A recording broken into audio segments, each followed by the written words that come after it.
Hello everyone, আমরা মোটামুটি সবাই জানি যে কুলেখাড়া শাক আমাদের শরীরের জন্য কতটা ভালো, কতটা উপকারী।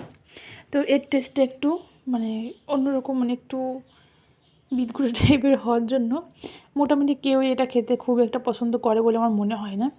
যাই হোক, আজকে তোমাদের সঙ্গে এরকম একটা রেসিপি আমি শেয়ার করব, যেটা বাচ্চা থেকে বুড়ো সবাই একদম হাসিমুখে খেয়ে নেবে। তার জন্য কুলেখাড়া ধুয়ে পরিষ্কার করে রাখা কুলেখাড়াটাকে আমি ছোটো ছোটো করে কেটে নিয়েছি। তারপর দিয়ে দিয়েছি একটা পেঁয়াজ আর নুন, হলুদ, ব্যাস এটুকুনি মশলা।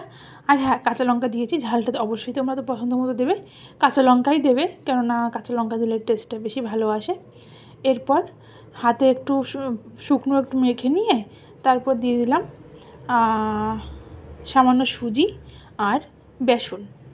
ঠিক আছে, তো তারপরে সামান্য একটু জল কিন্তু খুব বেশি দেবে না, অল্প অল্প করে জল মেশাবে, কেননা জল বেশি হয়ে গেলে সেটা খুব একটা ভালো হবে না।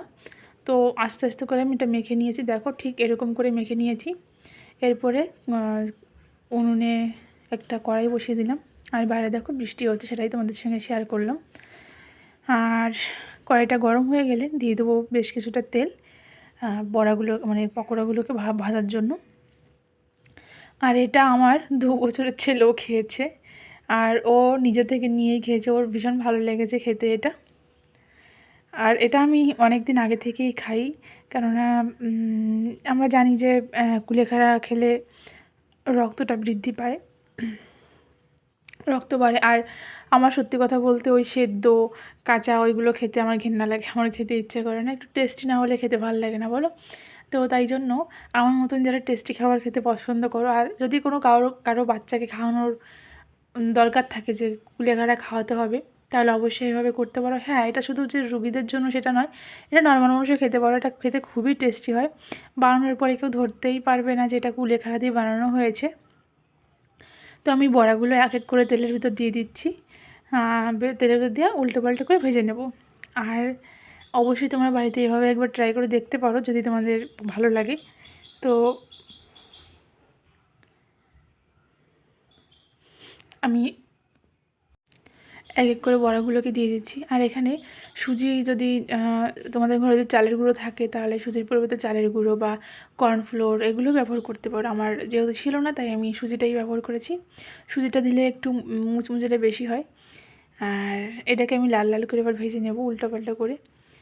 আর যে কোনো জিনিস আমি একটু একটু ডার্ক, কী বলে, একটু ডিপ ফ্রাই খেতে পছন্দ করি। লাইট কোনো কিছু ভাজা আমার ভালো লাগে না খেতে। তো দেখো, এটা উল্টে দিয়েছি, এরকম দুবার উল্টে পাল্টে এটাকে সুন্দর করে লাল লাল করে ভেজে নেব, তাহলেই একদম রেডি হয়ে যাবে।